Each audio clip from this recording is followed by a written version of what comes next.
There is nothing. Only warm primordial blackness.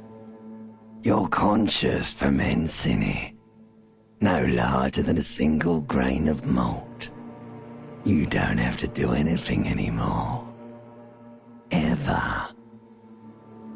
Never, ever.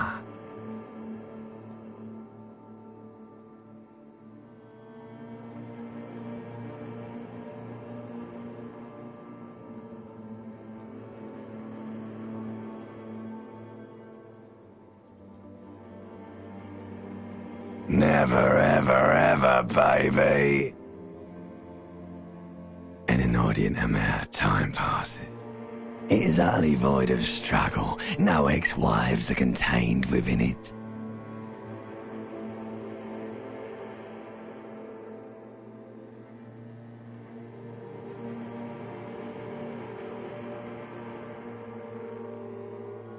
An awareness creeps up on you.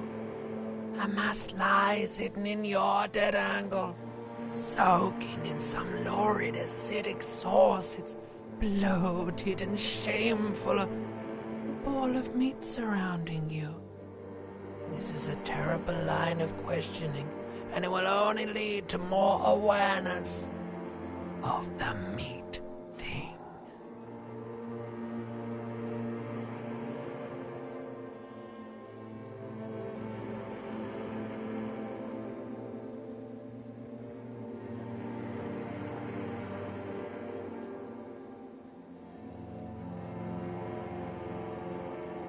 Ex-love, ex-tenderness.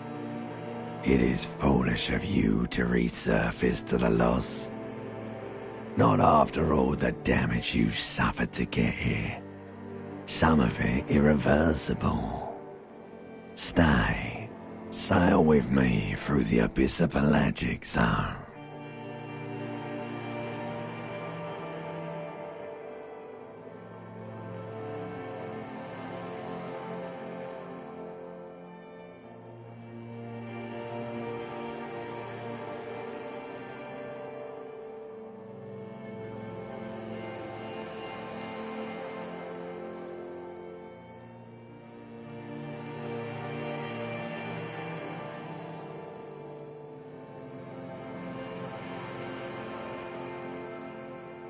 Do you really?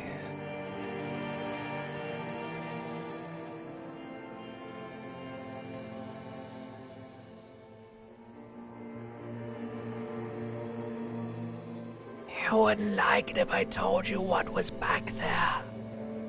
Why'd you think you had to bludgeon yourself into oblivion? Or did you not sense yourself marinating? Poured so much on yourself. Got a bit carried away, did we, Chef? Fear and apprehension. You should ask what's out there first.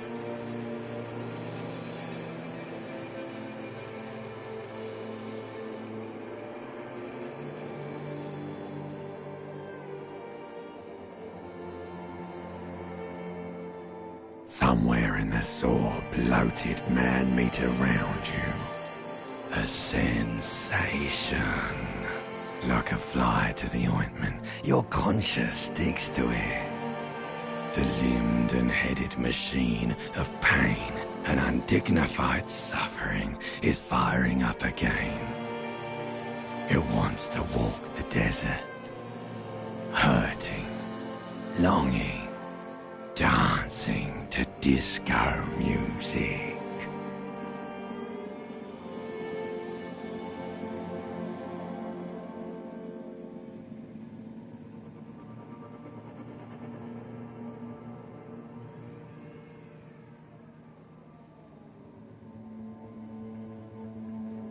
The stench of liquor rises from your mouth, and with it, an ungodly headache.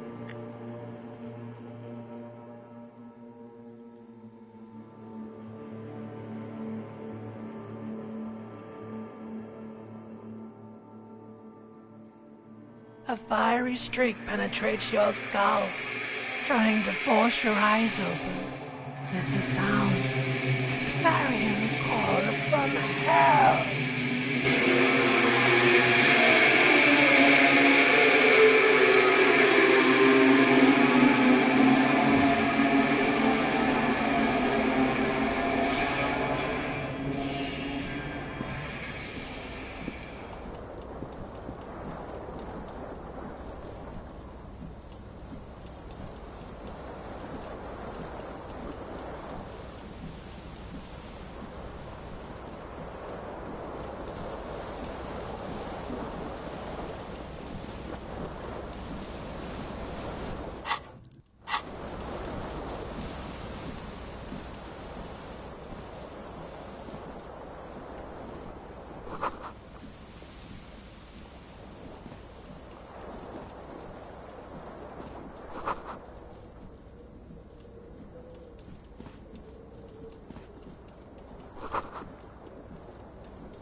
A mirror hangs above a bent and broken sink. In a fierce discharge of masculine energy, someone has ripped half the faucet off. Hot water sprays from the base and steam covers the mirror. You cannot see yourself, just the outline of a man. Suddenly, you realize you have no memory of the face that awaits you there, underneath the soft vapor.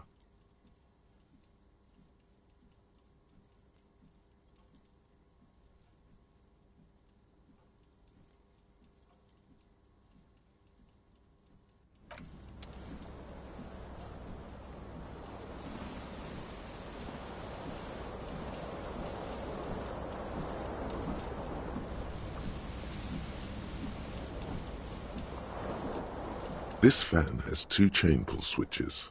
One ends in a tiny fan, the other in a light bulb. A truly horrific necktie has somehow attached itself to one of the blades.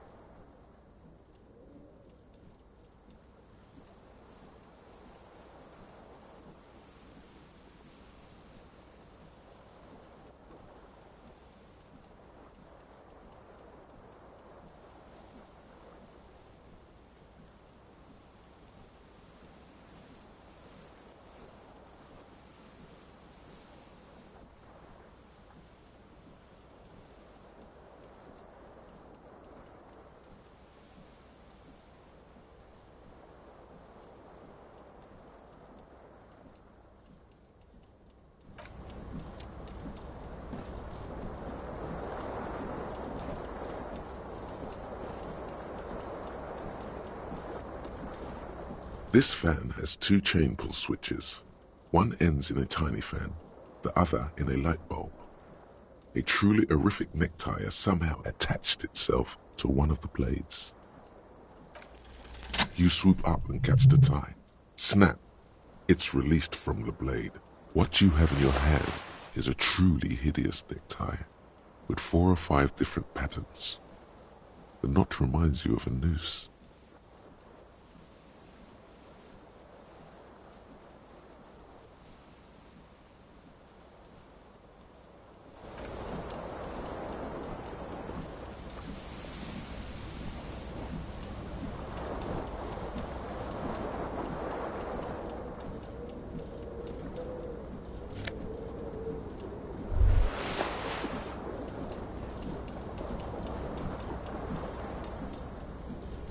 You hear a jingle.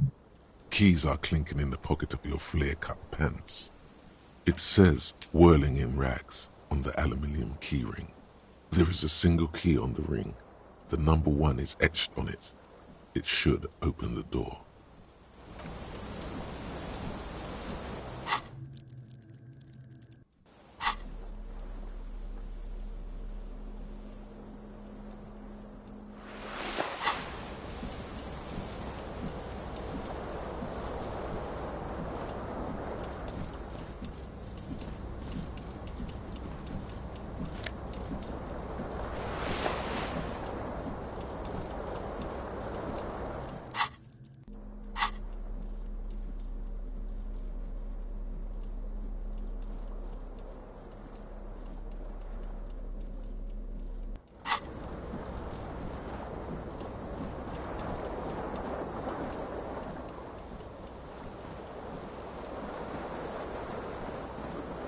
The window stands broken in its frame. Cold wind blows in.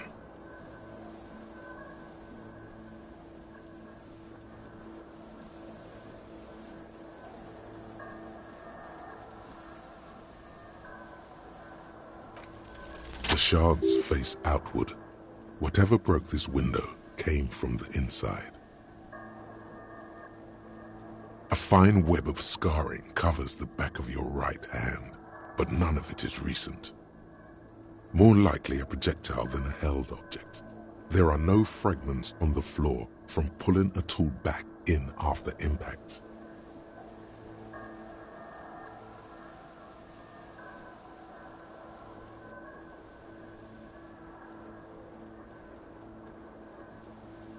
It is too large for a bullet, yet too small for a piece of furniture.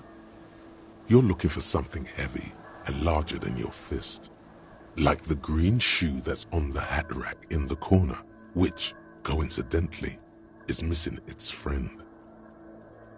Congratulations, you smashed the window with your own shoe. Now you only have one. If you're lucky, you can still find the other on the balcony outside. The door to it should be outside your room.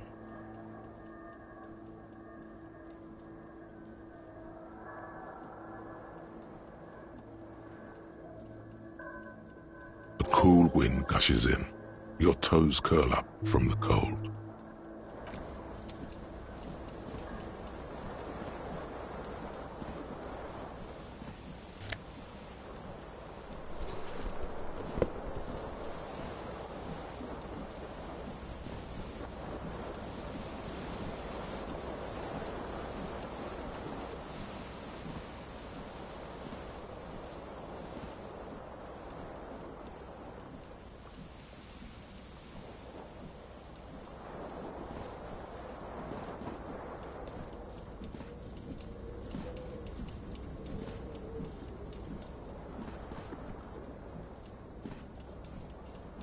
A mirror hangs on the wall, covered in steam.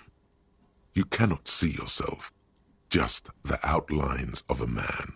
You have no memory of the face that awaits you there, underneath the soft vapor.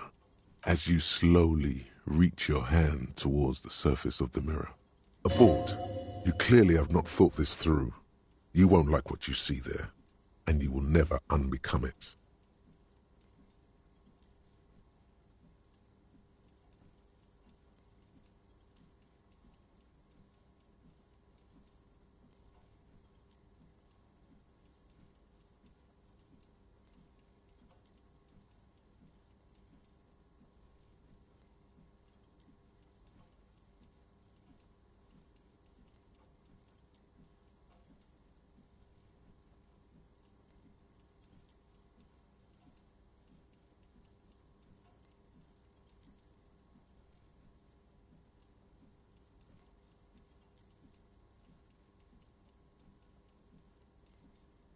Yeah, there is definitely something wrong with it.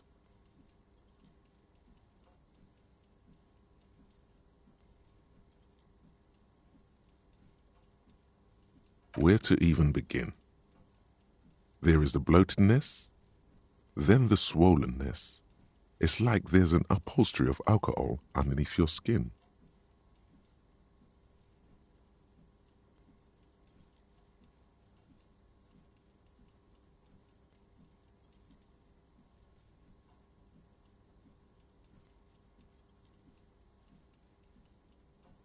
Behold. You have no idea who this thing is, do you?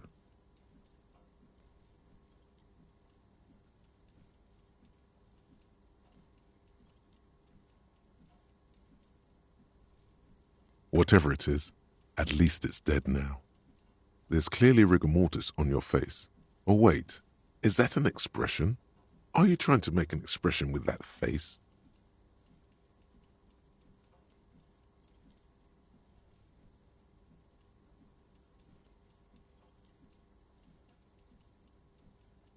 Please stop. It's horrible. You're scaring yourself.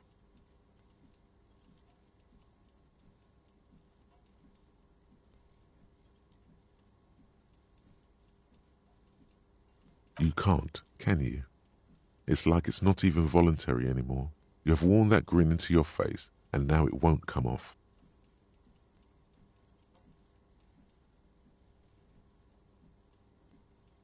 What does it even mean? What is the emotion you're trying to convey?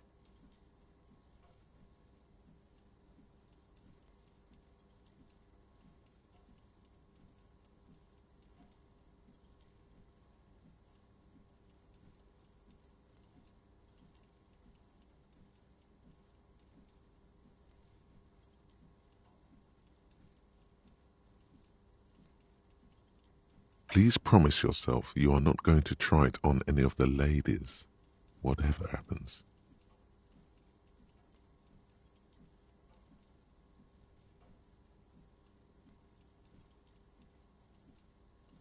You liar. You can't even tell the truth to yourself. Go ahead. Try something.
Hello, officer.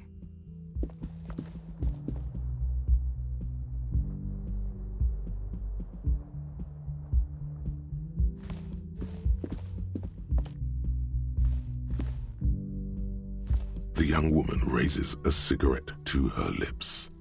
Her eyes are brown and her face is speckled with birthmarks. She can't be more than 28.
There they both are, two identical shoes, both copiously green and indiscriminately snakeskin, reunited on your feet.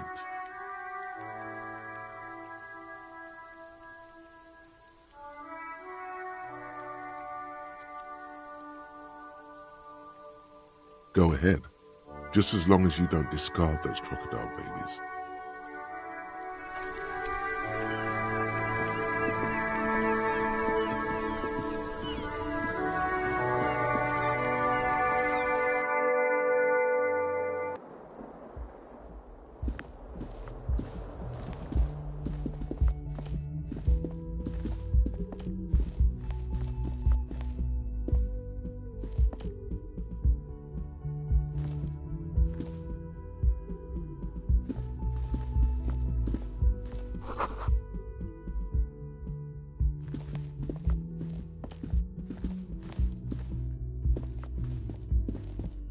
officer.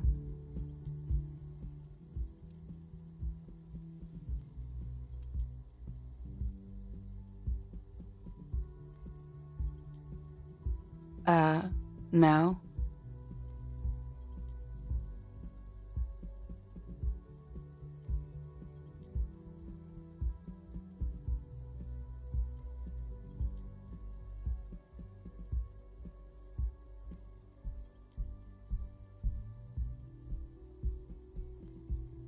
Because you're a police officer, sir.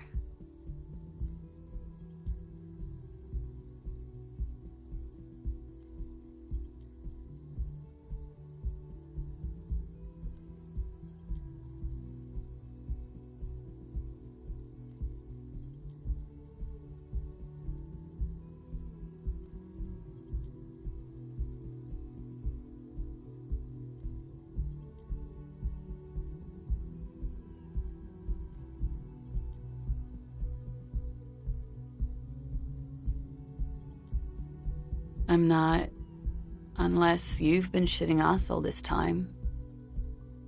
You've been here for 3 days, on official police business, no less. Couldn't say. In truth, so far, mostly drinking.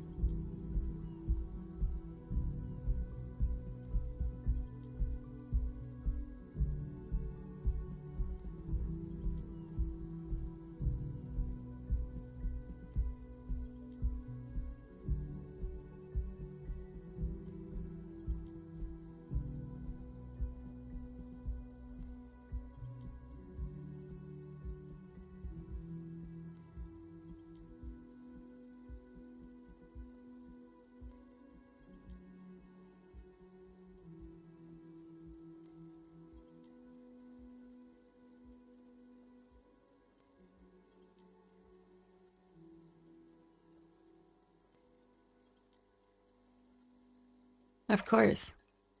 Be careful, officer. They don't like the police around here. Something stirs in you as she's about to go.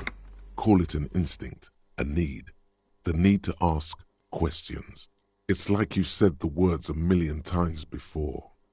She looks back at you, a light glinting off her eyes.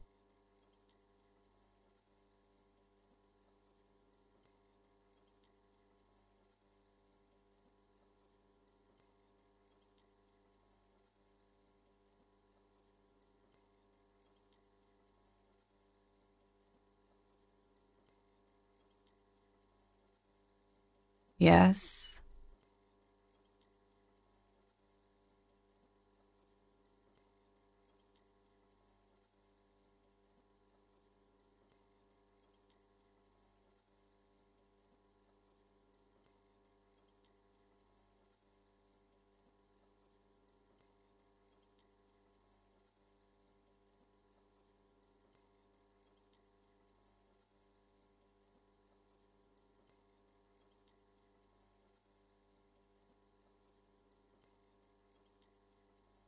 There was the usual ruckus. Loud disco music. I couldn't say. It's impossible to hear people speaking from over here.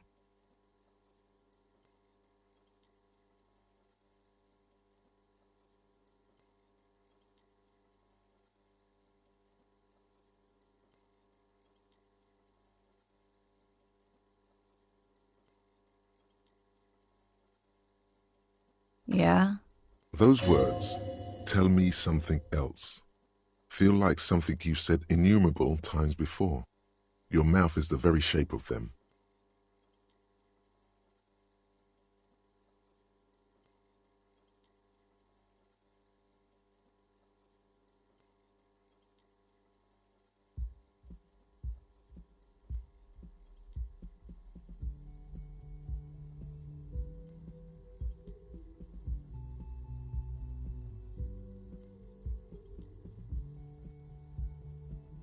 You're in a hostel, sir.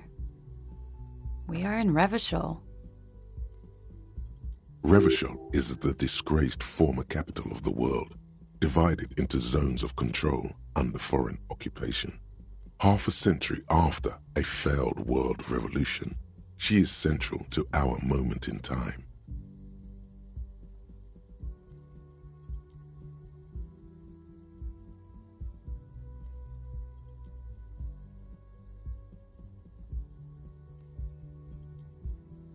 Yeah?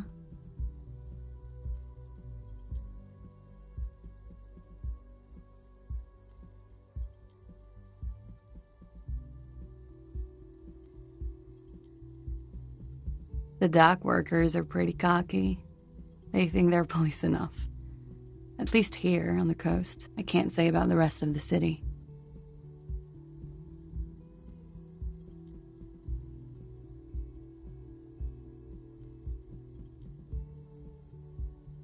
It's 51.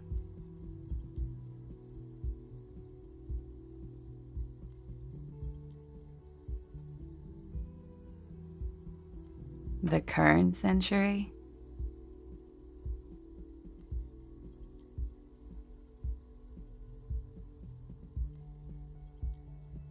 Centuries don't have numbers, they have names, and this is the current one.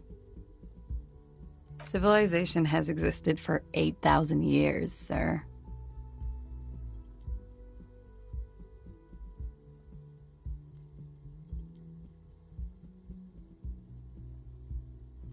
You're right. There is nothing funny about civilization.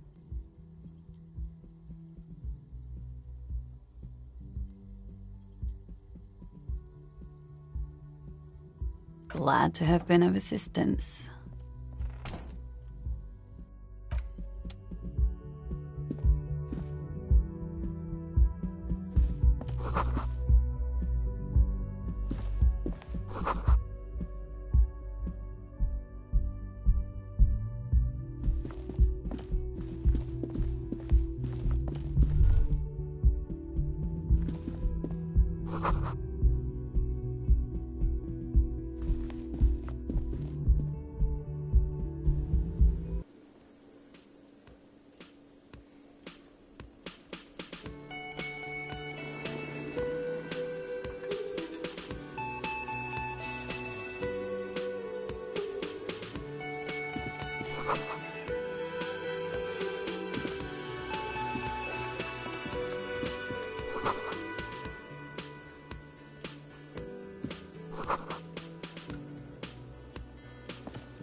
You should totally sing karaoke here, the first chance you get. Your emotions need to be expressed. People need to know your vast, oceanic soul.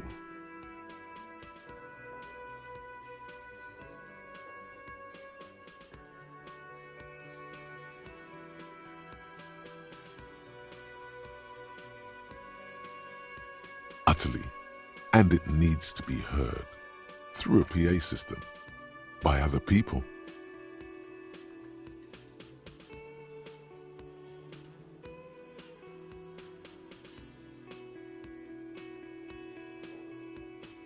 You have not yet stumbled on the right lamentation, but it's out there.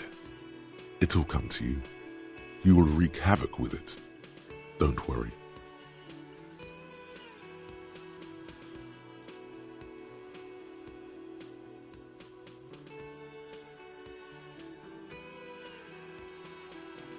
No. Don't sing the happy song. It's stupid. Sing the sad song. It's profound. You have to find something tragic to sing first, though.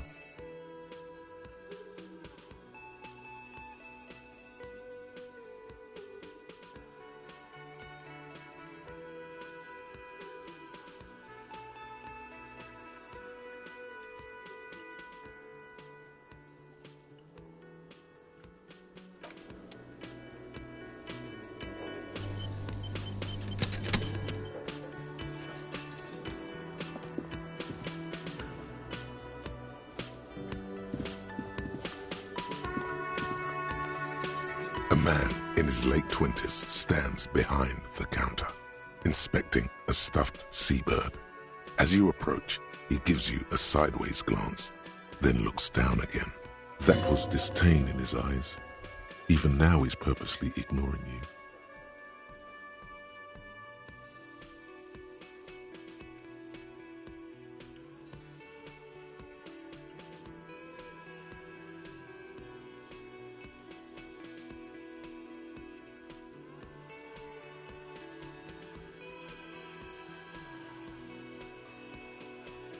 impotent work of taxidermy. The white and brown seabird lies among piles of coasters and drying mugs, one of its wings broken. The man is trying to mend it. Looks like the bird was ripped off the shield that was used to mount it, most likely on a wall. A small engraved steel tag says, "The Great Skua, Ste Koarius Skua."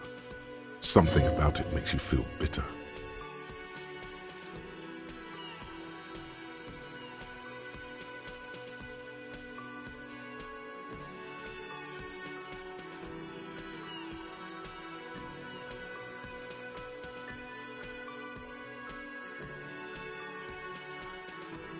Look, your buddy is over there. Why don't you go and talk to him, okay?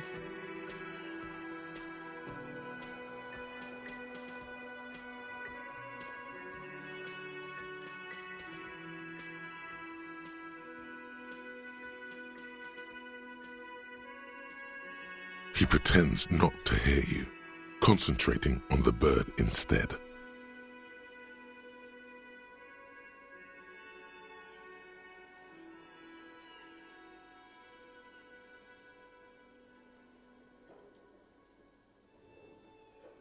Oh no, you're a hero. A real hero cop. Could the massive property damage upstairs have anything to do with this?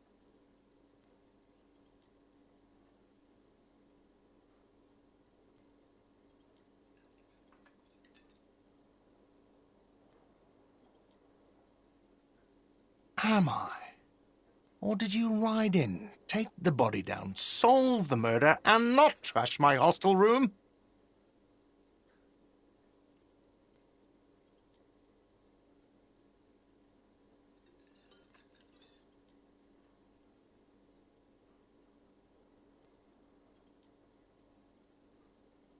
You're right, you didn't, and it's only taken you 3 days not to. No, I haven't seen you around. I'm not always here.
Hello, sweetie.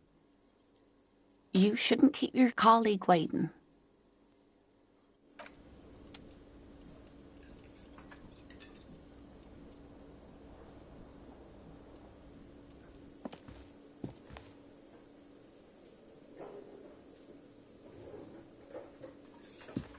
A bespectacled man in an orange bomber jacket is tapping his foot on the floor. Looks like he's waiting for someone. You. As you approach, he narrows his eyes and extends his hand in greeting.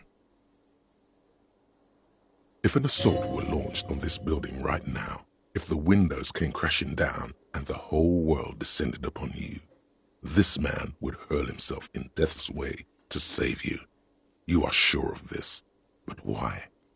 On the sleeve of his bomber jacket, as well as on its back, are the same enigmatic white rectangles as on your blazer.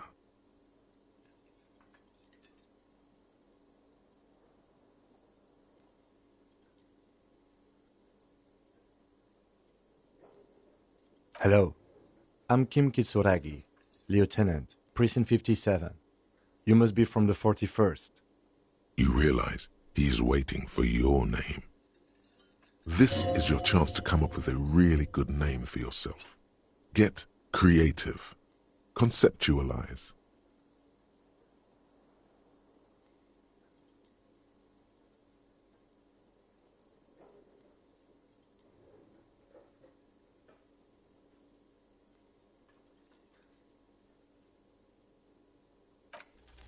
Raphael Ambrosius Cousteau.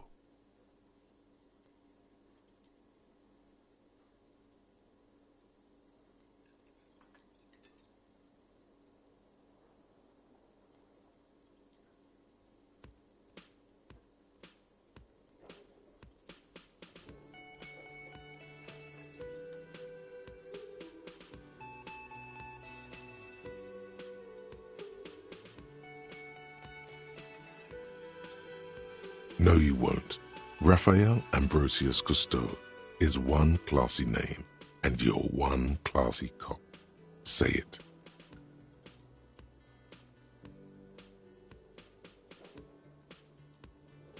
Yes, well.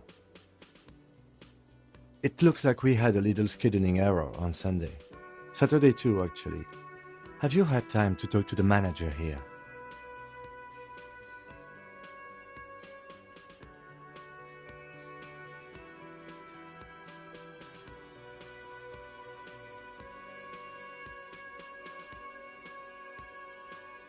If you don't mind, we should talk to him again.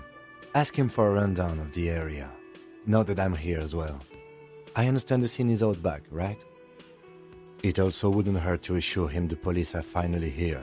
In full force, I mean. Have you mapped out the initial interviews?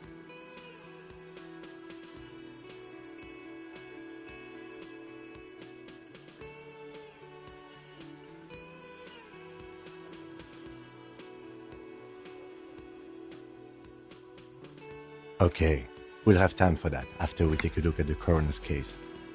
Have you removed the dead body from the tree?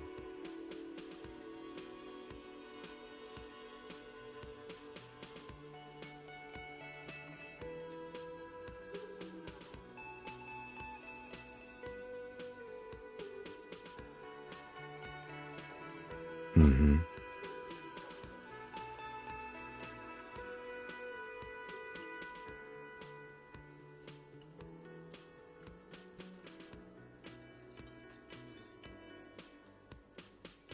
Mm-hmm.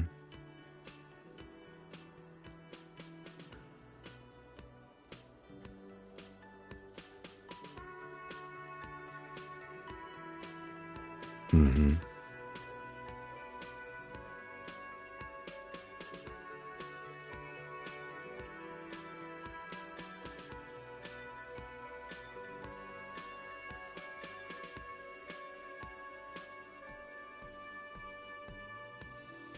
Mm-hmm.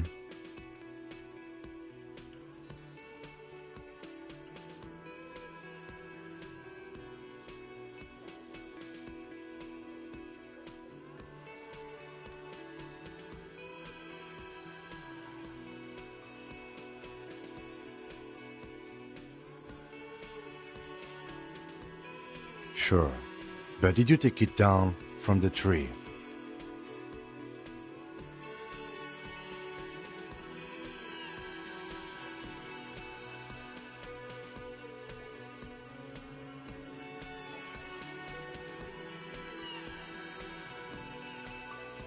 Does that mean the body is no longer in the tree?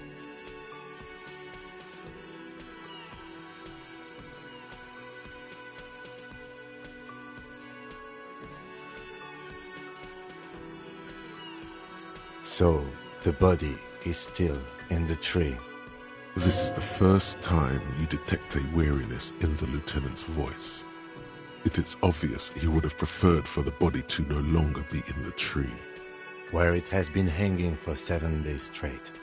We should go there as soon as we are done talking to the owner.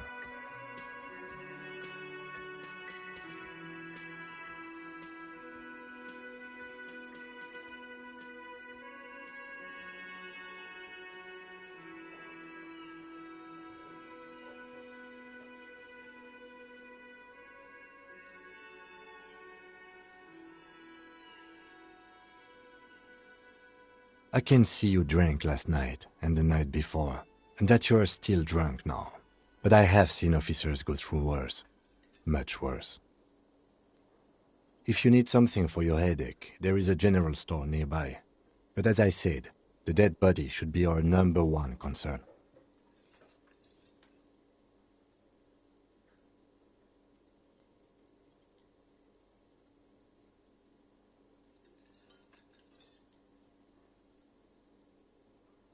After you, officer.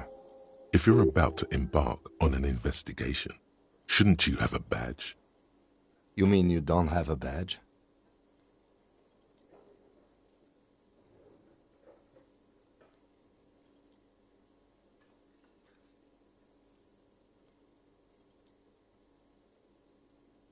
Losing your identification card is a serious matter. My vehicle has a shortwave. You can use it to report your badge missing. I advise you to try to locate it as quickly as possible, but getting the body down should still take precedence. Lieutenant Kitsuragi is now in your party. You can talk to him whenever by interacting with him.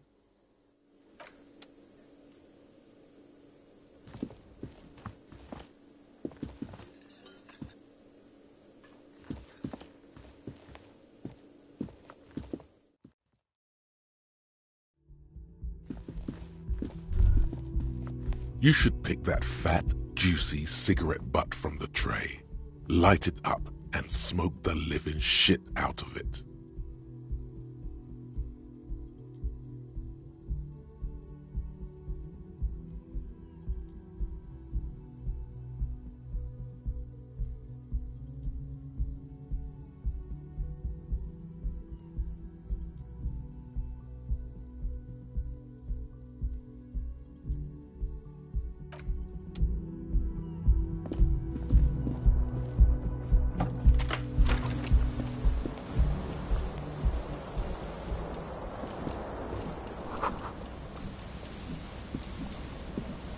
The bed is cold and not particularly inviting, but it's yours. The sheets look awful. The option to go to sleep becomes available every night after 9 p.m.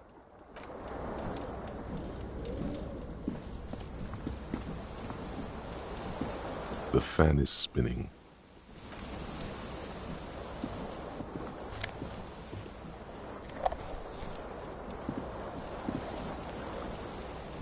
The fan is spinning.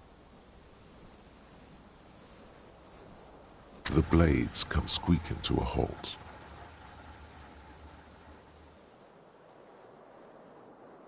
A terrible mistake. Turn the lights off immediately. You can practically feel the photons burning a hole in your brain. Your eyes burn with photosensitivity. It's not good. The lights are off again.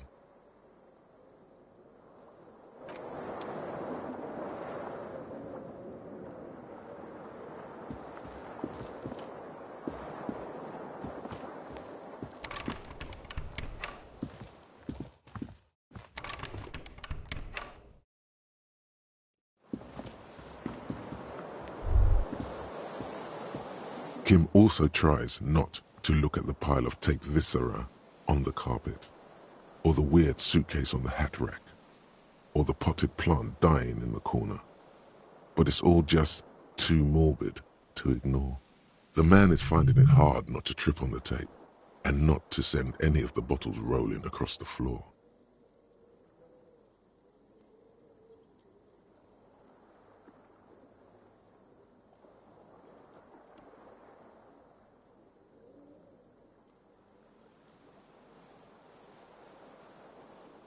No problem, officer.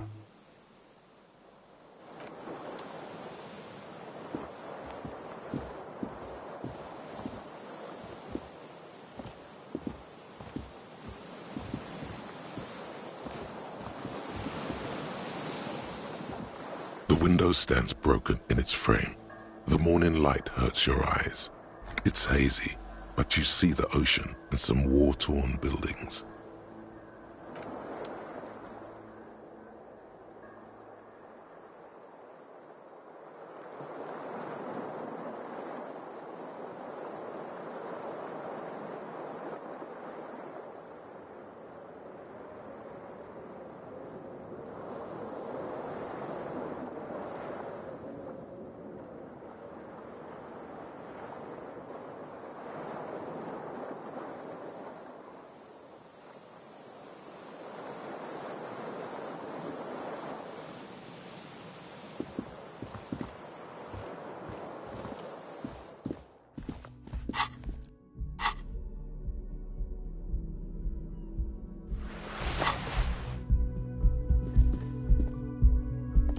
Yes?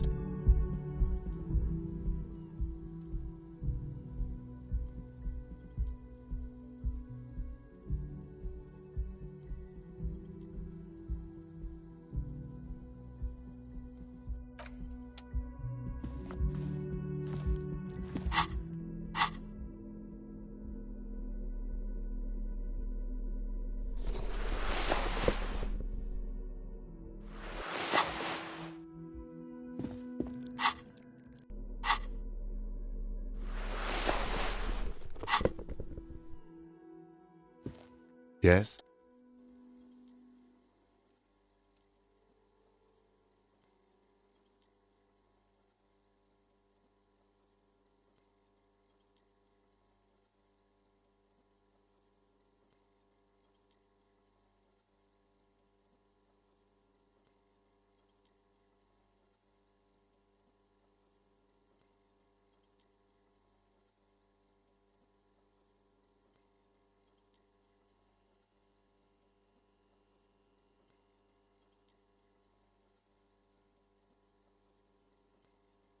What do you want to know?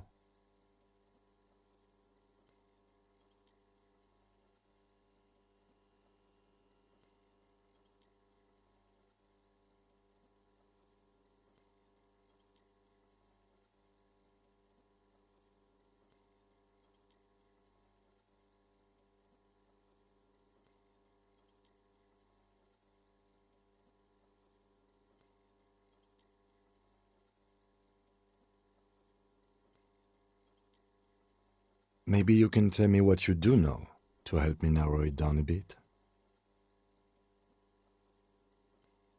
Do you want me to brief you?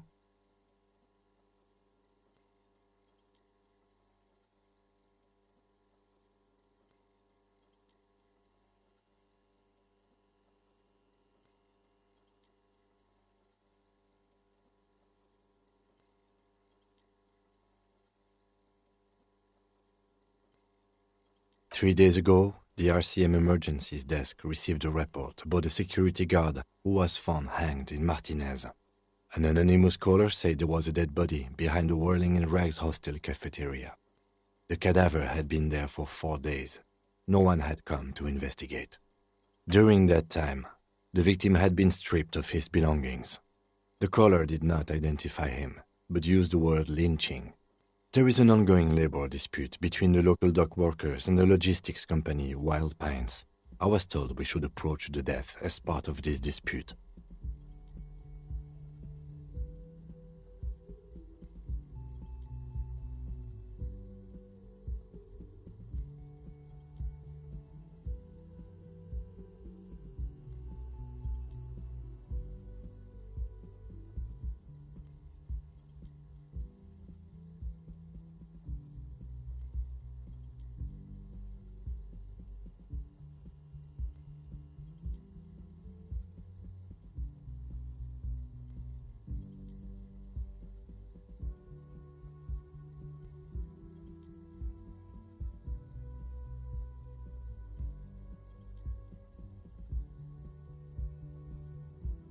A security guard or worker of some sort, hired by Wild Pines. This was just hearsay from Martinez, of course. We need to find out the truth. To find him or her is one of our tasks here. For now, all we know is that the tone was muffled, using a device of some sort. The desk could identify neither the caller's age nor sex. There's a strong prejudice against involving the RCM in what's seen as union matters. The Dock Workers Union is the de facto police in Martinez. Now it appears they've started executing too. We cannot allow that. That's us, the Revachol Citizens Militia. We're the police in this city.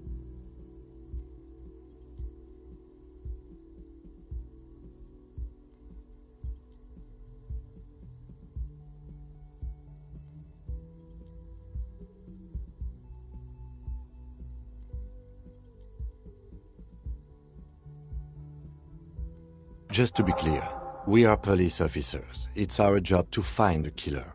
That's the case. Uncover and arrest the killer.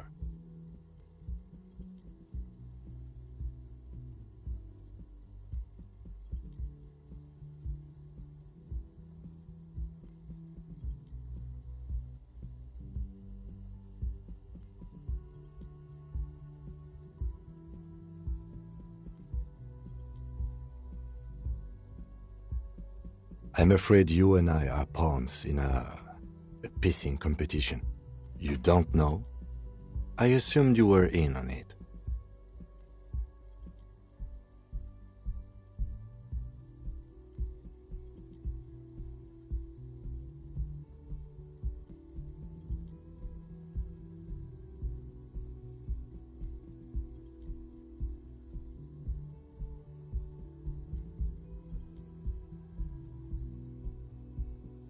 That's good.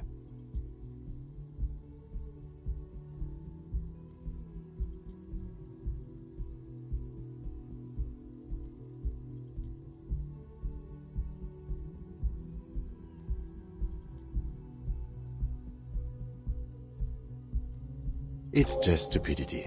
We shouldn't waste any more time on it. If you want my take, ask me after we've inspected the victim.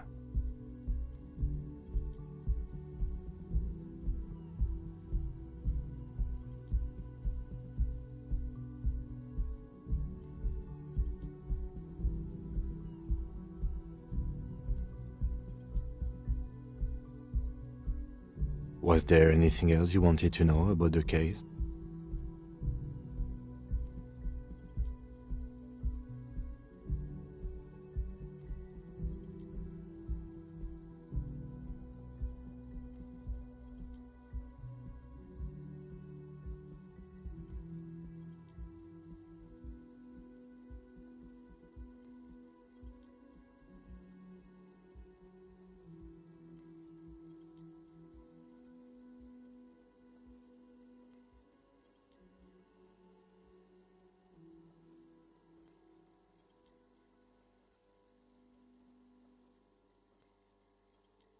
Good.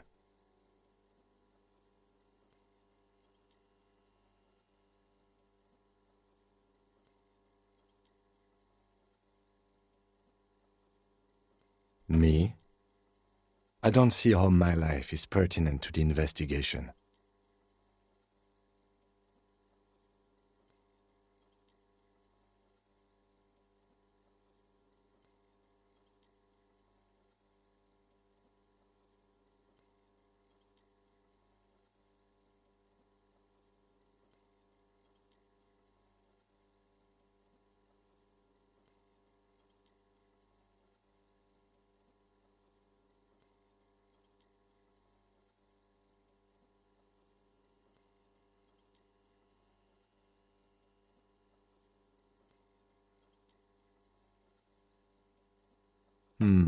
That's a fair point.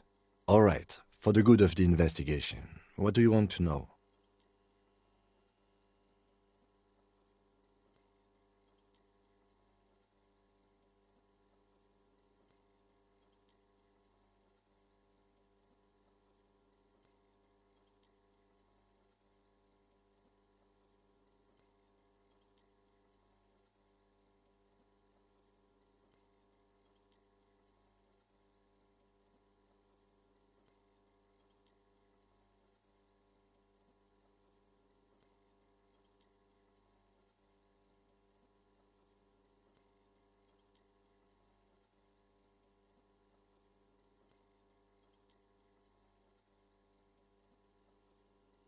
What do you mean? I have no idea what you're talking about. The lieutenant's conceptualization skills must be rather rudimentary. The lieutenant is a police officer of the old school. His concerns are material and extrinsic. But this isn't an old school case.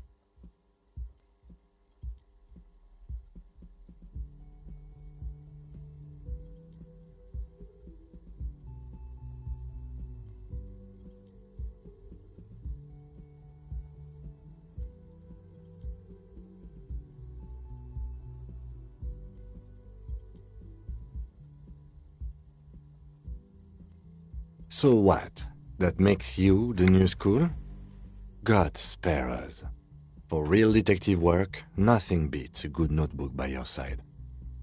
The lieutenant produces his small blue notebook and idly thumbs through a few pages. We all have our different mediums. His is written. You're super lucid, yet psychedelic. You don't need office supplies to connect to your nervous system. You're special.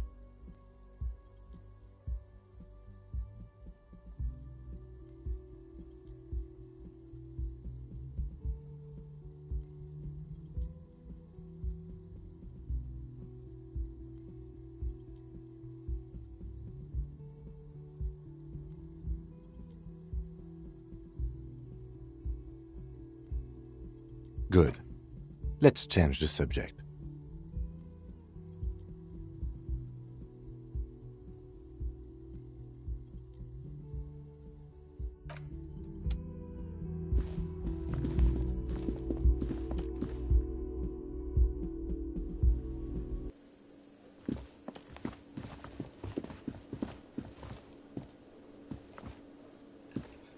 The man with the unimpressive beard notices you approaching. He drops the ledger he was holding and turns to the lieutenant. Mr. Gart, right? You run this place.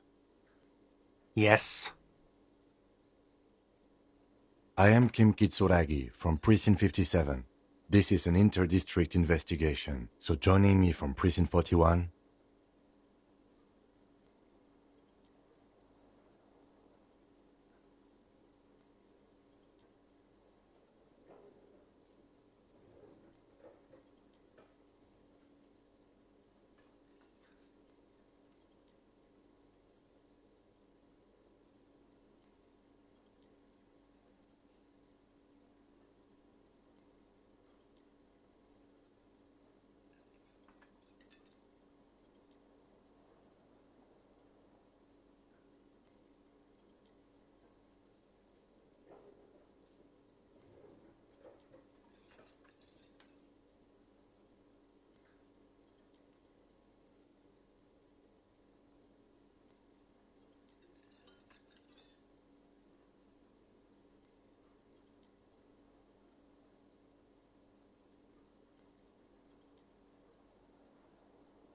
Right. Now, I know it took us a while to arrive at the scene. It also took you a while to call us and report the dead body. It was you who placed the call, yes? No, I only just got here. It was probably Sylvie who called you. She usually works the bar here. I'm only temporarily taking over her duties. Do you have her number? As a matter of fact, I do. This sounds like something you can use to call this Sylvie later. You said you just got here. From where? Are you a local? What, of Martinez? No, I live in Jamrock. I only sometimes come here to keep an eye on the place. This is just one of the many, many cafeterias I manage. But you still know your way around, yes? In case we need directions. Yes, I know where some things are, but as I said, I don't live here. I just used to work here. And I'm not going to start working here again, if that's what you think. I didn't imply that. Detective.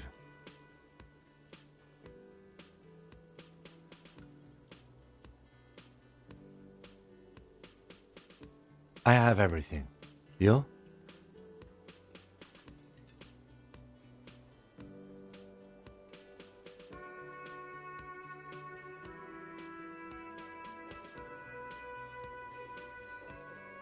Yes, yes. He means, do you have questions for me, like a police officer would?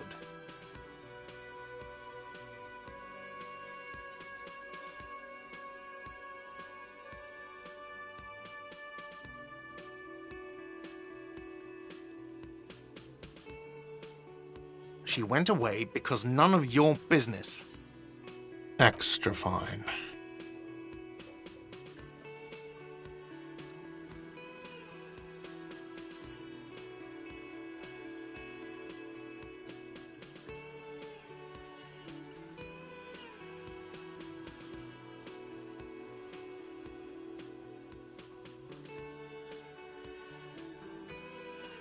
No, I'm not the bartender. I'm the cafeteria manager.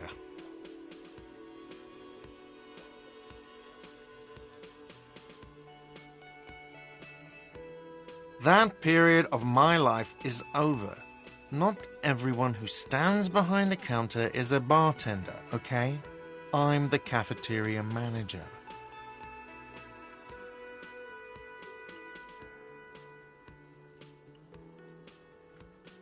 I have 3 cafeterias I manage. 3. Get over it.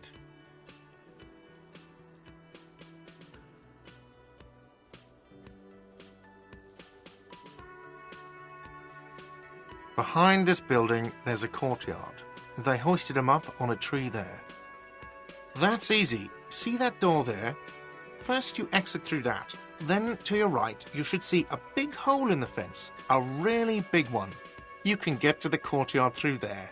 No need for the keys. The hole is big enough for the Franco-Nigerian cavalry to fit through.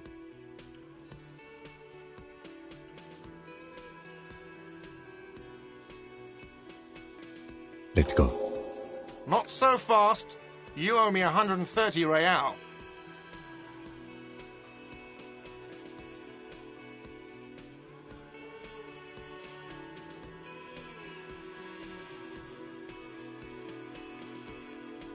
Oh, you don't owe me shit.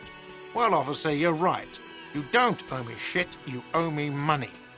We do not need to assert ourselves here. We only need instructions from him. This is the proprietor, remember?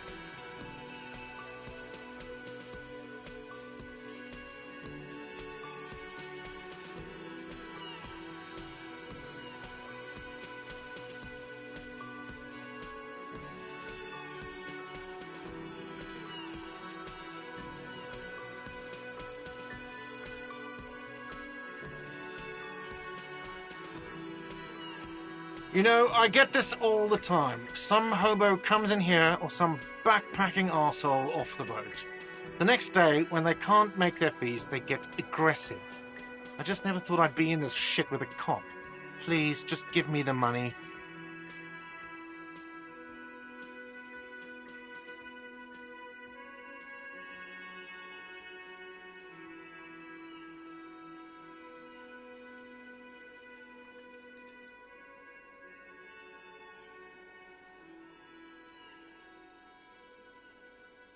You can't arrest me. I haven't done anything.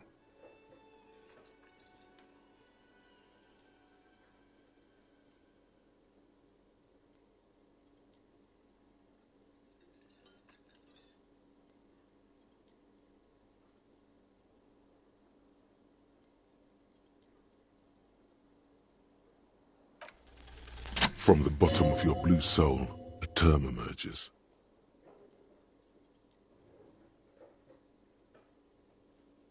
But it's not inane.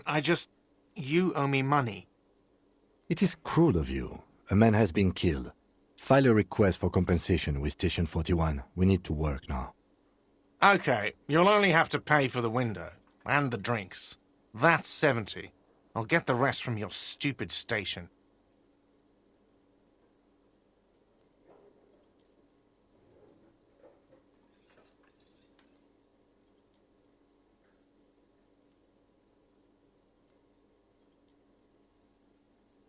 You still owe me 70. If you don't have it by tonight, I'm not letting you back up there. That's enough now, sir. Good day. By the way, where is home? The address is coming up blank, and this place sure isn't it.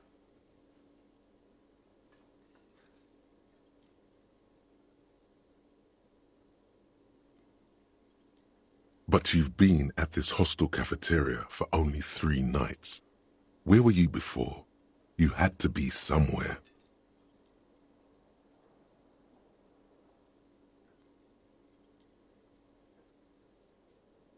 Why did you say that?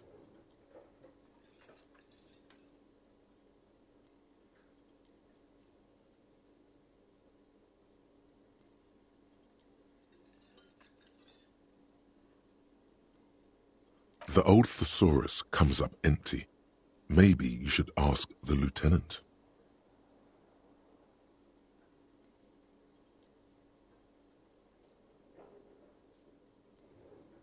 No. But isn't that an expression, not a place? A saying, up on Marvel Hill, a great high place, one that is impossible to climb back to. That doesn't sound like somewhere you can stay if you run out of money.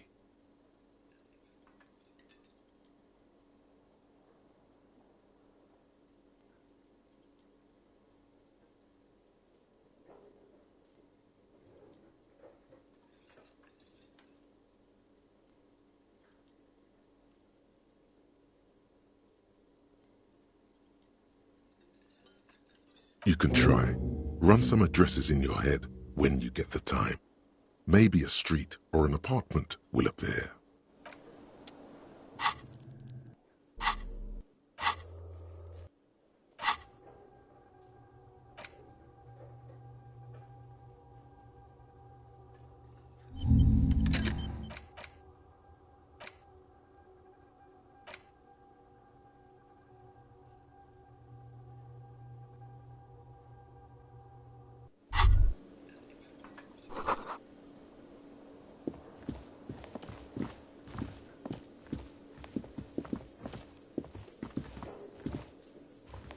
Hello, sweetie. Wait, who's Sweetie?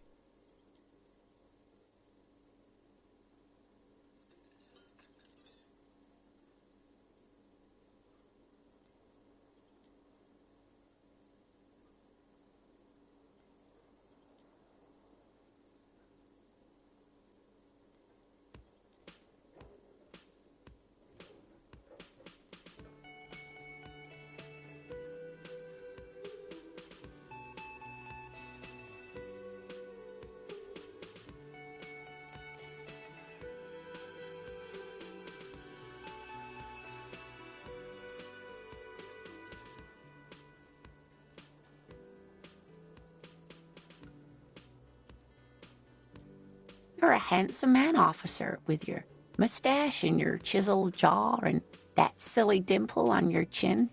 But dear, you're not for me. I'm too old and too married besides. You must forgive me. I'm getting so scatterbrained. I completely forgot to introduce myself. I'm Lena. My husband Morel and I are staying with our friend Gary just down the street, but I come here for tea when they're away. This Lena is wacky enough for the motley crew. Hire her on the spot.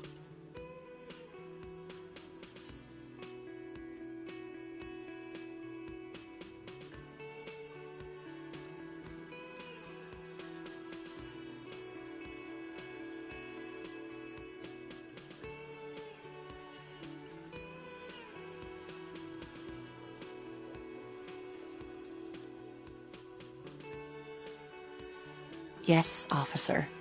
You look rather dazed. Like a stunned fox.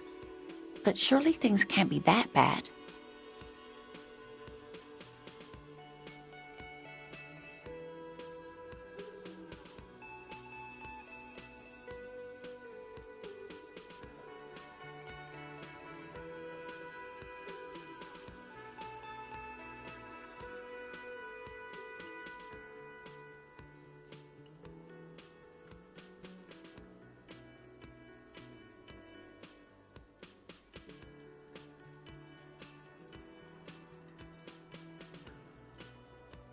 You know where we are, right?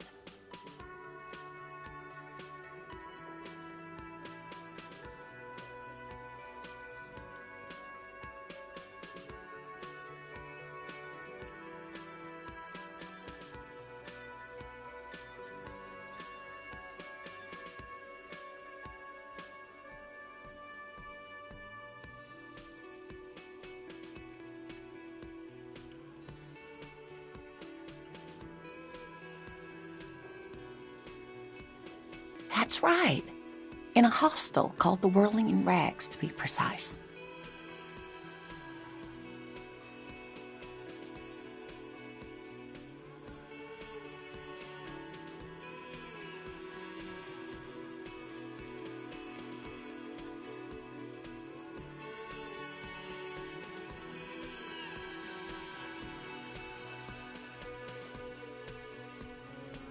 How would I even begin to tell you? Revachol is the most beautiful city in the world. We're fortunate to be here, you and I. I haven't seen very many other cities personally, but everyone says so. Revachol is a rare jewel. This city used to rule the world, though it has seen better days. Speaking of history, you know what year it is, yes?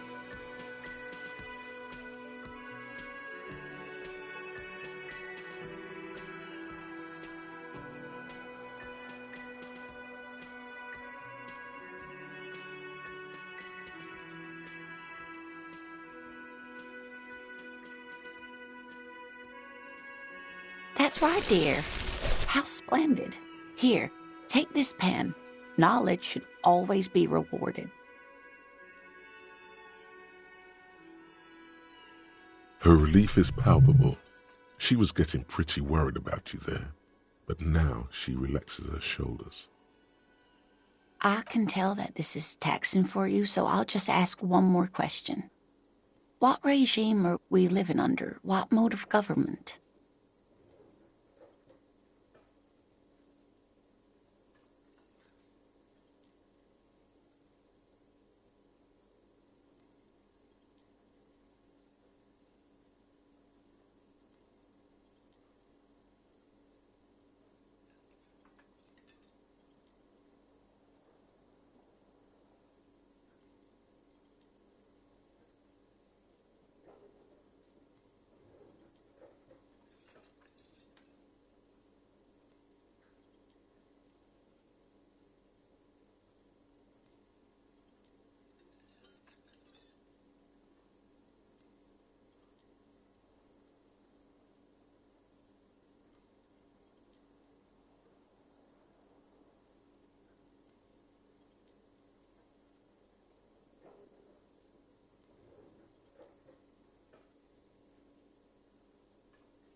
Nope, sadly not. Revachol is what's called a zone of control, under an alliance of foreign powers called the Coalition. We have no government of our own, and what democracy we have is market-driven.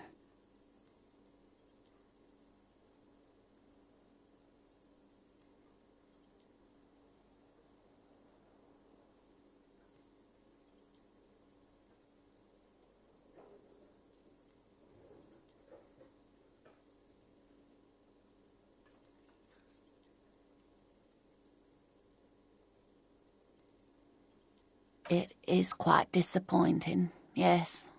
A lot of people would like some form of representation. There's talk, but for now, the RCM is all we've got. Oh dear. And you were doing so well. There aren't any cops in Revachol, not in the traditional sense. The status of law enforcement has been a complicated matter since the revolution. But we should stop for today, sweetie. You look like you need a break. Besides, I'm not the best person to explain the big things to anyone. She's scared now. She's realized you really are brain damaged.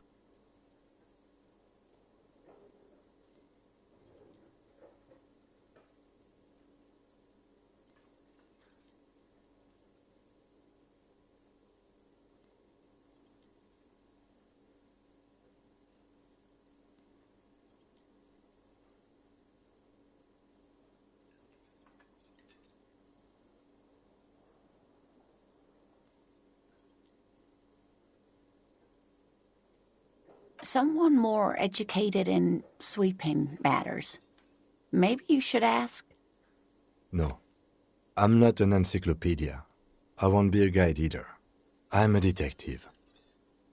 Of course. Then I don't know. Someone rich, maybe? Wealthy people are educated. Though I don't know where you would find a wealthy person in Martinez. That's a good point. This doesn't look like Rich Central.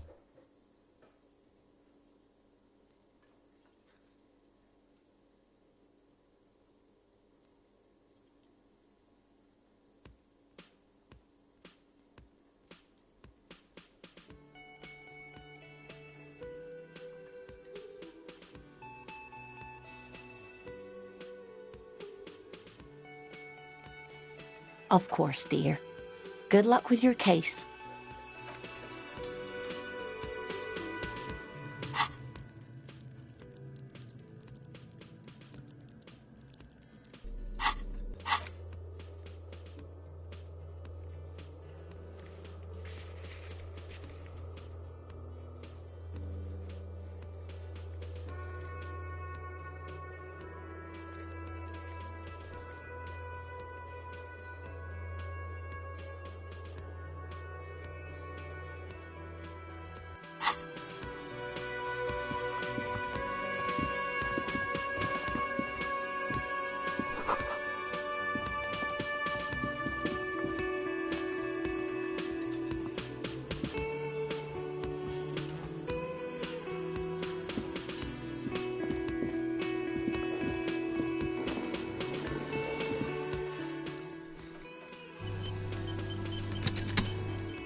A colourful piece of plastic is dangling from his carabiner.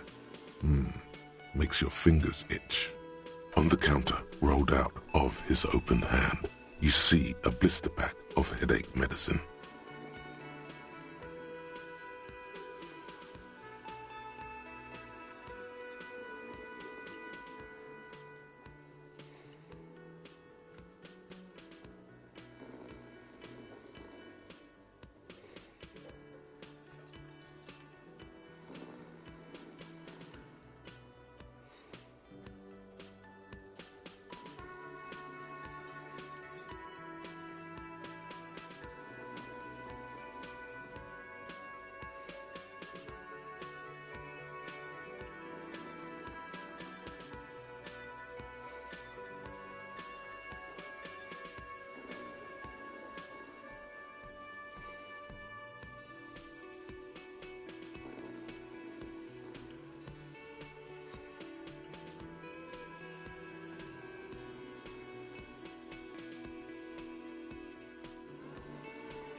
It's a dock worker's ID, doubling as a shift card and a job permit.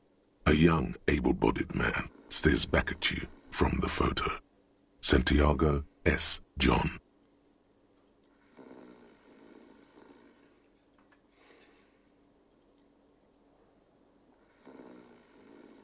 The man does not mind. You probably need them more than he does.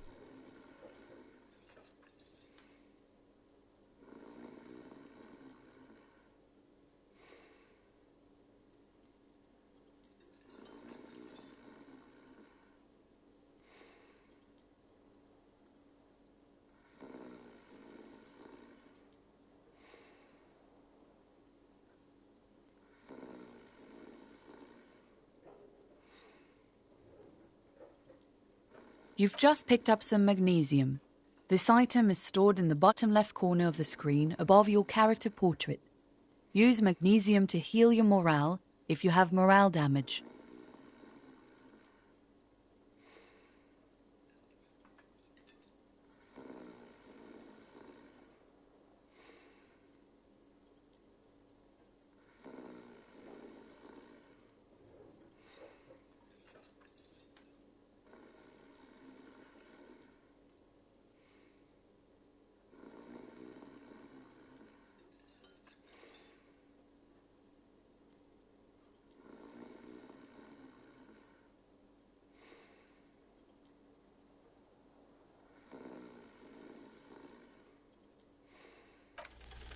Your fingers find their way into the shackle, flicking open its spring-loaded gate.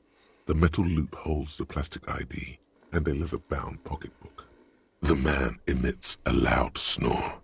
Is he about to wake up? Doesn't look like it, but you never know. Better be quick.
You slip the plastic ID card out of the loop and pocket it.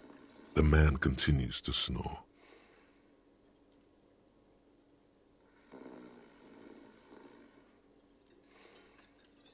You find a black paper note with a woman's profile on it. Seems like this woman lived centuries ago. The note says, 5 Real. It feels nice and greasy. Yum yum. Money. Think of all the things you can buy with this. The synapses in your brain fire with glee.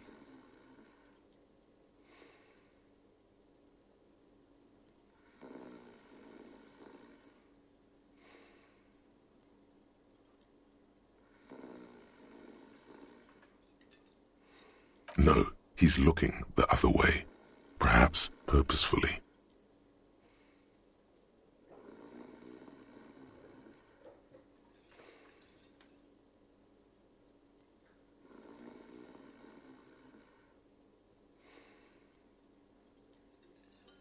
The sleeping dock worker has little to say about your actions.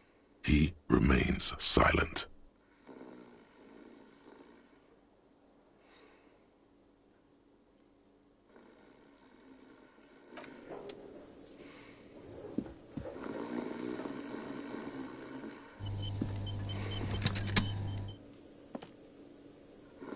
The worker is in a deep slumber.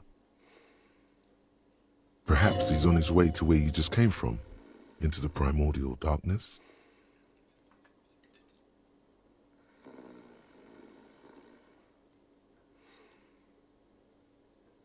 No idea. Looks like he works for Wild Pines, the logistics company who owns and operates the harbor.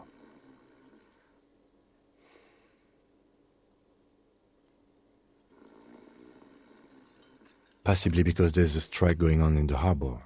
There's not much to do aside from drinking and sleeping.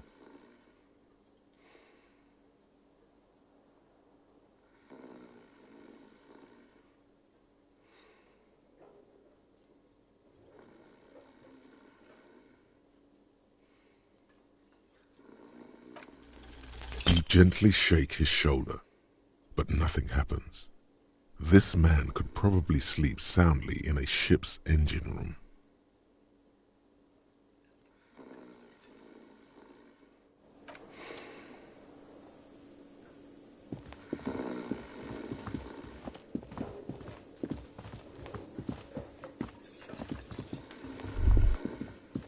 That sugary black rum stain on the counter makes you teary-eyed with joy. It's almost touching how syrupy and sticky it is. How long have you been up already?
Oh, excuse me. Do you have something better to do than lust for sweet syrupy rum and lemonade? With a twist of lemon? Maybe lime. Maybe who cares? Just rum.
A mirror hangs on the bathroom wall.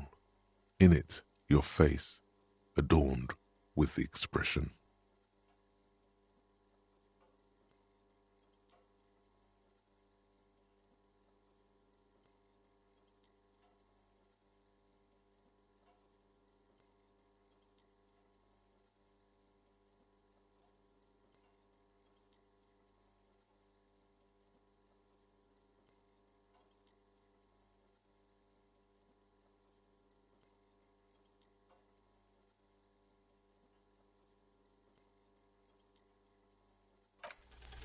It's too late. Like an image on film, the expression belongs to your primary motor cortex. It would take a minor neurological miracle for you to cease producing it.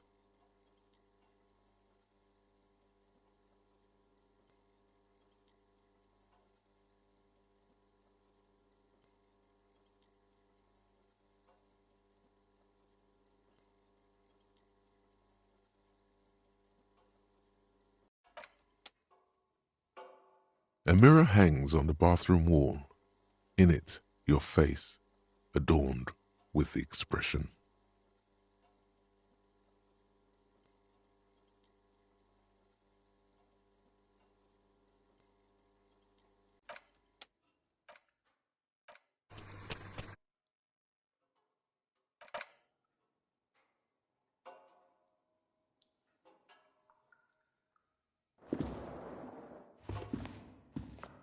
A mirror hangs on the bathroom wall.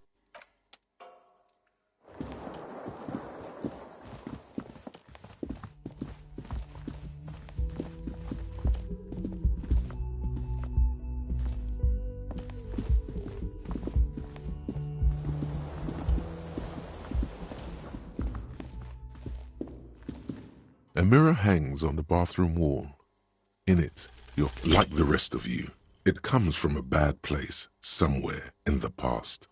That's all you know for now.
the RCM in Martinez. What can I help you with?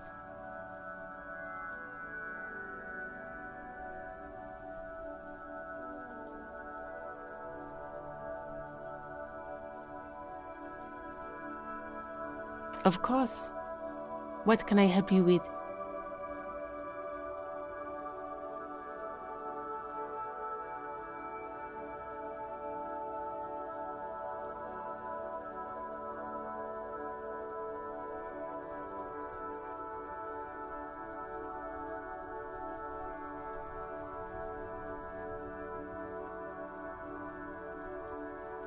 Me? I am just a gardener. She hides it well, but behind the sweat and dirt there is something else in her rigid posture.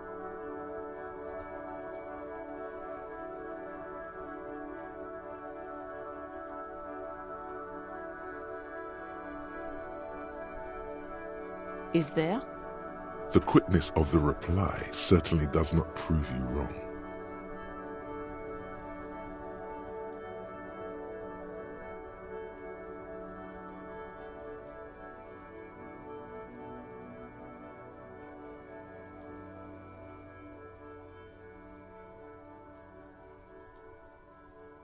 I'm working. I have a greenhouse in the yard there. I've been trying to get some work done. Well, as you probably know, there's a corpse hanging from a tree there. It smells pretty bad, so I have to take breaks. Don't worry, miss. We are here to clean it up. You can get to work soon. Thank you. My head is about to explode from all the salts I've had to inhale. Salts? Ammonium salts. Perhaps useful for later.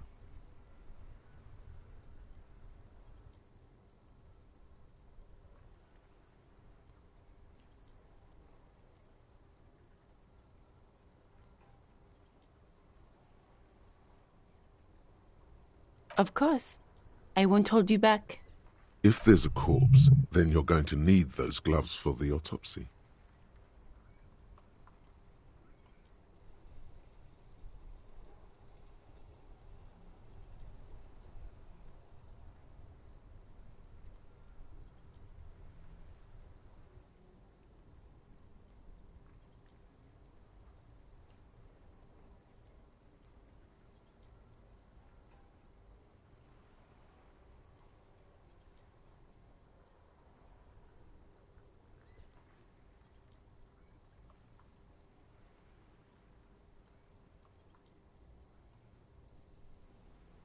Sure, keep them. I have another pair.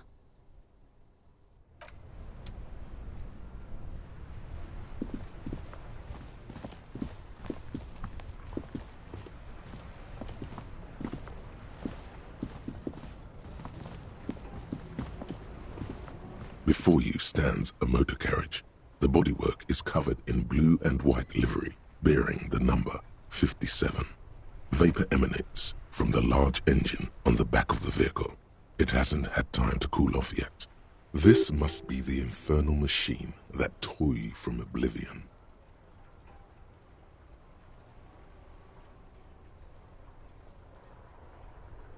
In the cabin, you are welcomed by a set of steering levers, a radio microphone on a hook, a pull-out toolbox under the seat, and the soft glow of the fuel preheater gauge. A scent of leatherwork and heavy fuel oils washes over you.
frequency tableau lights up, and the green button labeled Prime Line glows like a feline eye. And then you hear something. The soft purr of electrical kittens, radio waves cast far and wide over the metropolis. A woman's voice greets you through the static. This is Precinct 57. Hello, Lieutenant. How may I assist you? Hello, Alice. Please assist our colleague from the 41st Precinct here. I'm putting him on. Operating the radio is easy. Just be confident. You've probably done it 1,000 times.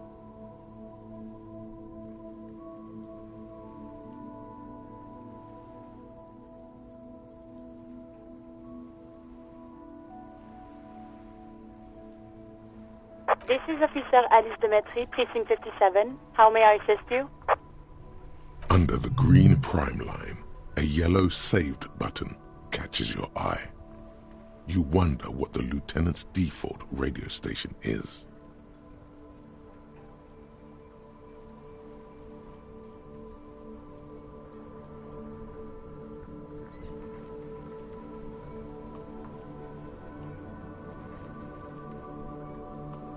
Just a second, officer.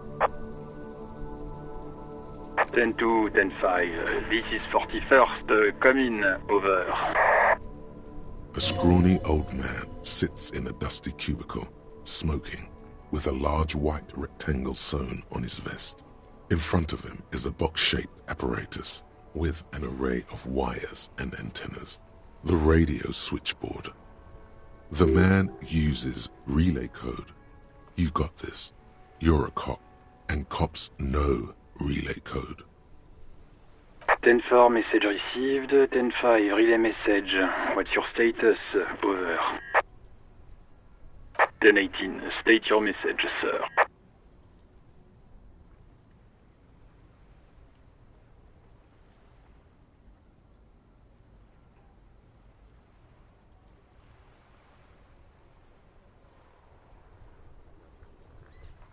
Ten-4, your badge should have most of your personal details. Look over that. Over.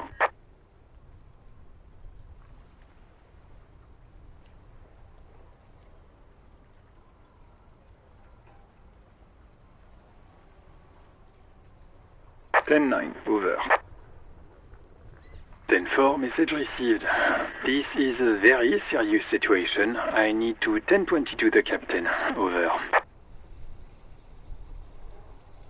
Is it him? What does he want?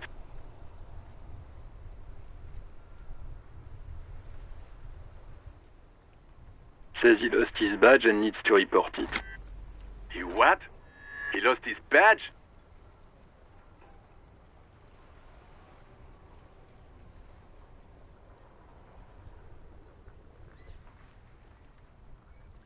Who lost his badge? Dick fucking Mullen. Who do you think? It's Officer Dick Mullen from the bestseller Dick Mullen and the Lost Identity. Dick Mullen is not your name. It's the name of a fictional detective who would not lose his badge. Defend yourself. Immediately. They're laughing at you.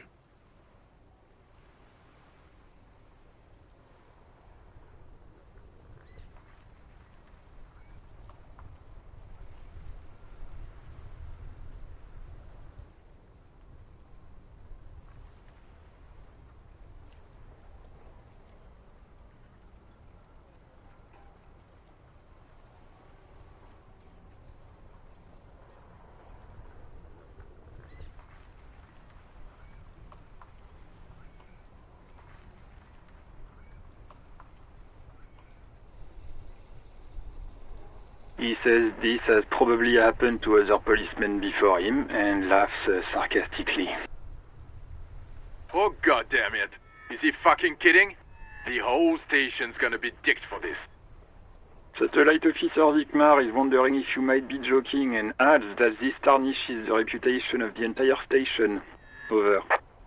Mullen dicked us.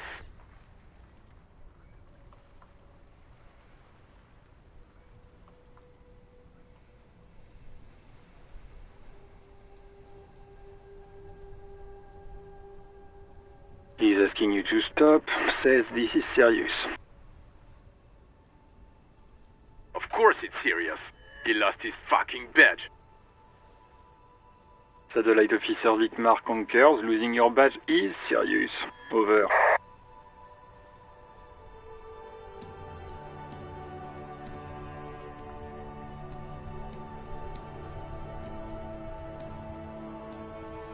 Ten-4, I hear you, officer. I'm just going to make a note here that you are in pursuit of your misplaced badge. Over. Fuck me. Mac, come here. You've got to hear this. Dick Mullen lost his badge. What's going on? Super Cop here lost his badge. He lost his what now? His badge. He lost his goddamn fucking badge.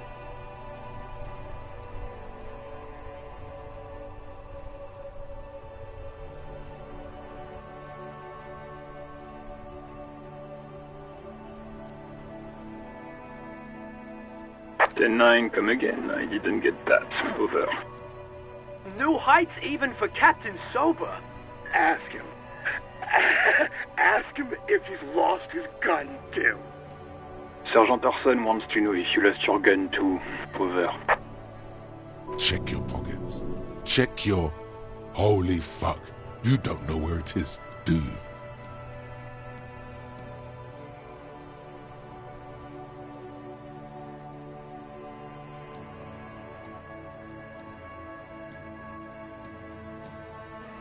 No. It's gone. It's not fucking on you. 10-9, come in, officer. Did you get my question? We were wondering about your gun. Over.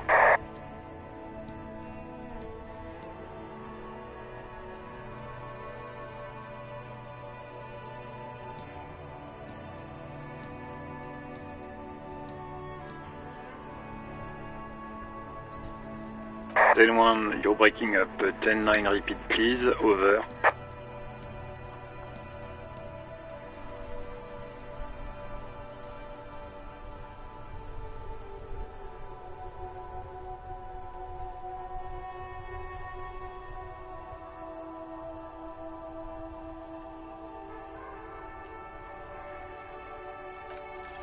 Even before you can get the words out, everything gets scrambled in your brain. He says he didn't lose his gun. Or his fun, whatever that means. Ask him to describe it. His gun. Not his fun. Just the gun will do. Satellite Officer McLean requests a description of your weapon. Over. Oh, request a description, huh? We'll give him one. Describe the plasma gun.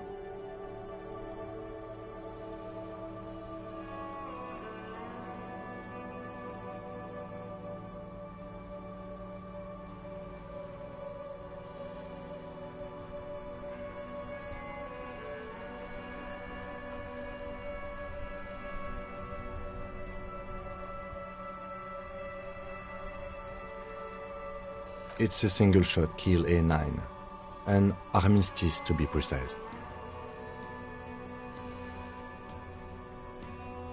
Says it's a kill 9mm armistice. Armistice? What, is he a fucking... Clearly he doesn't have his Villiers anymore.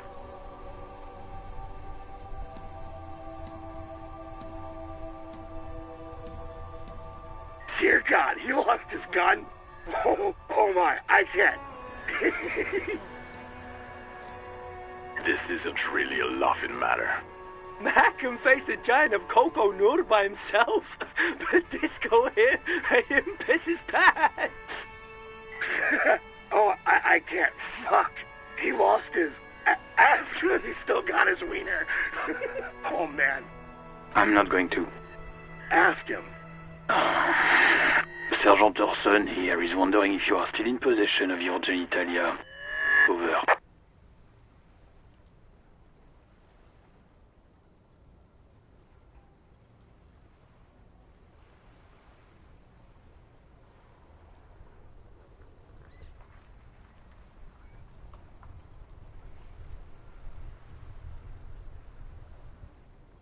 That's a negative. Not going to say that.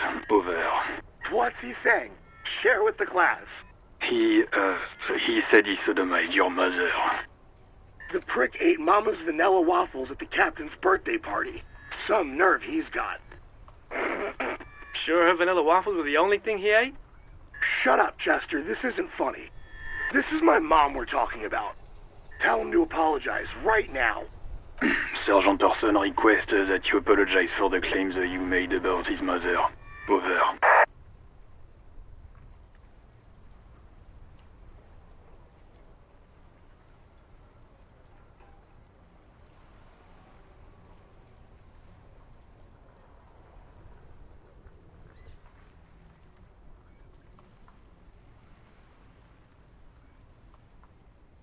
He says he's sorry and didn't mean nothing by it. Okay. Tell him... Tell him to find his goddamn badge and gun.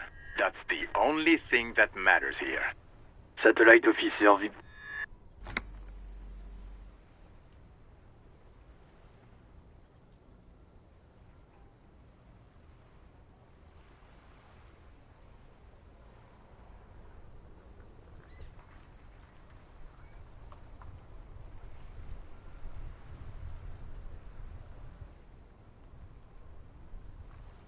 Ten-4, affirmative. Officer is in pursuit of his firearm. Oh, God, Officer, do you need further assistance? Over.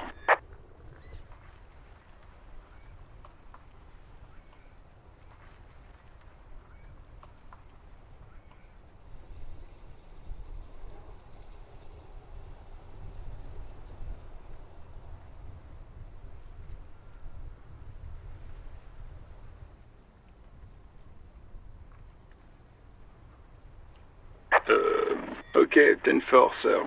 I hear you. Relay your question. Over. Wait. Before you say anything stupid, think it through.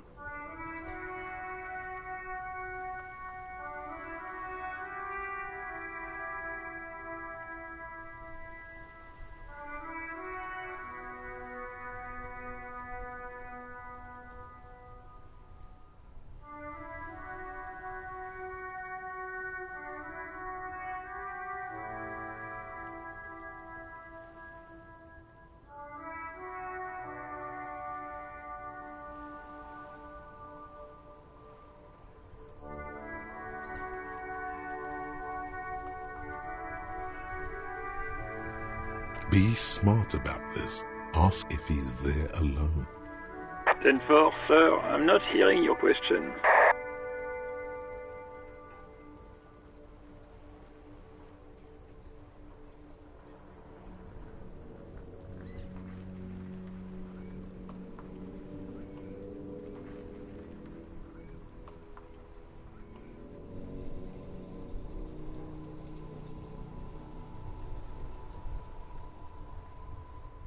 That's a negative, sir. I got 10-12 visitors present here. Over.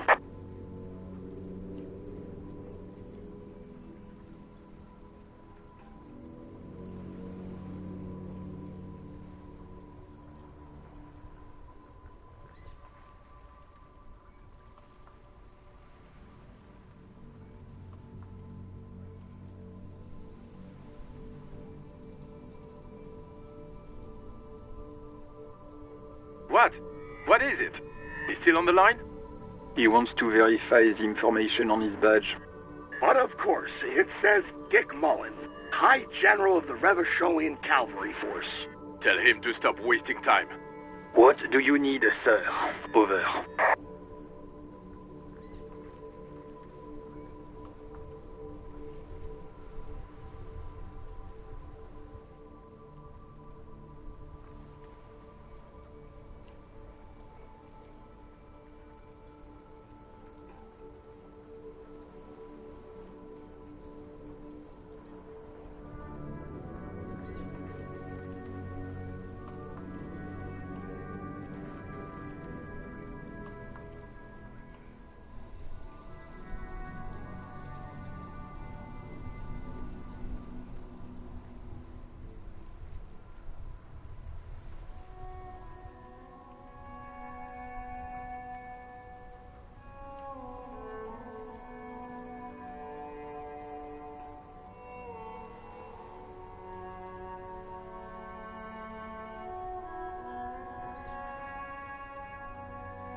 10-9, repeat message. I didn't get that, sir. Over.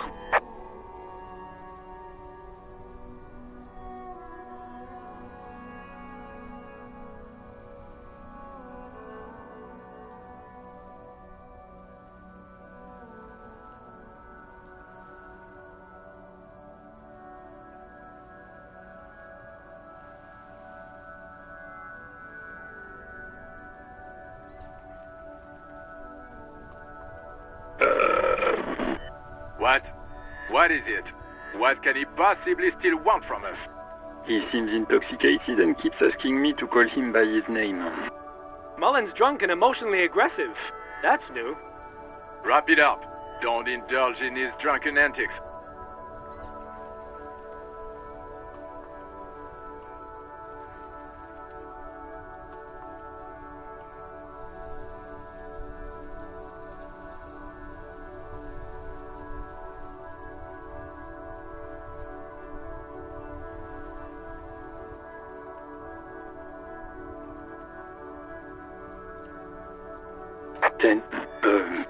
Excuse me, sir. Over. You probably don't want to continue on this road.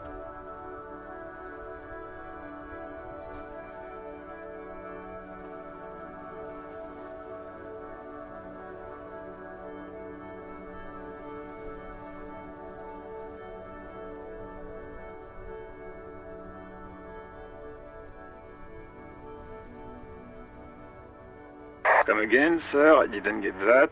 10-9, over.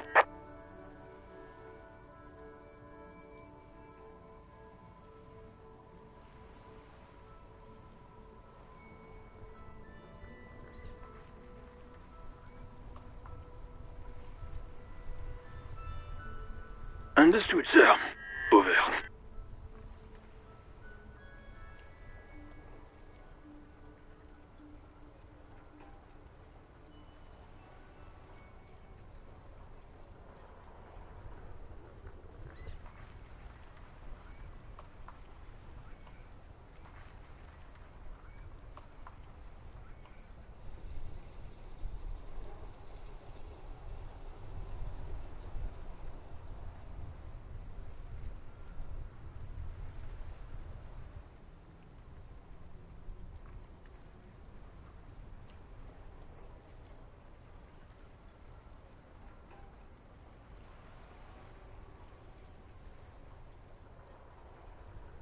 Ten four, I hear you. I don't have the authority to grant your request, but... What does he want now? He's asking for money. Is he fucking kidding? I don't think he is. Don't give that asshole anything. He's just gonna drink it all. Alright, that's a negative on the additional funds, sir. Over.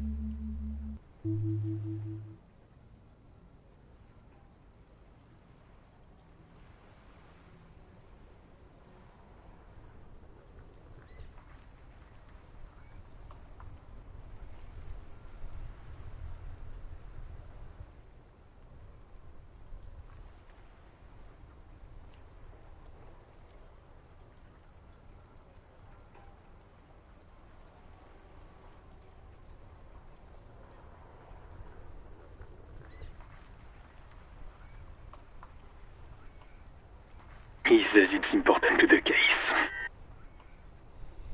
He isn't getting a red cent. You can tell him that. Request denied, sir. Over.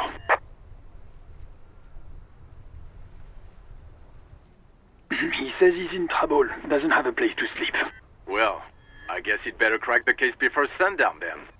Vigmar said...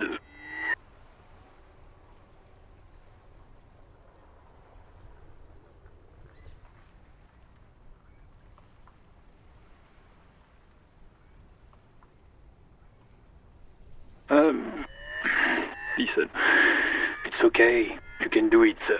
Over. What is he saying? Did you want anything else, sir? Many of your colleagues are also here. Over.